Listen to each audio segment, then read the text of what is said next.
Thank you for appearing, Secretary Clinton, and I'm glad to see your health is improving.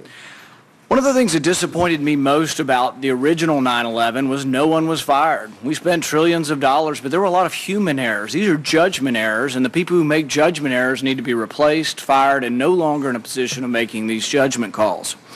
So we have a review board. Review board finds 64 different things that we could change. A lot of them are common sense and should be done, but the question is, it's a failure of leadership that they weren't done in advance, and 4 lives were cost because of this. I'm glad that you're accepting responsibility.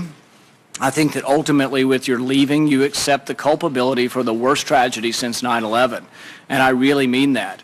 Had I been president at the time, and I found that you did not read the cables from Benghazi, you did not read the cables from Ambassador Stevens, I would have relieved you of your post. I think it's inexcusable.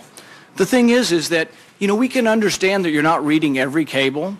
I can understand that maybe you're not aware of the cable from the ambassador in Vienna that asked for $100,000 for an electrical charging station. I can understand that maybe you're not aware that your department spent $100,000 on 3 comedians who went to India on a promotional tour called Make Chi Not War. But I think you might be able to understand and might be aware of the $80 million spent on a consulate in Mashar al-Sharif that will never be built.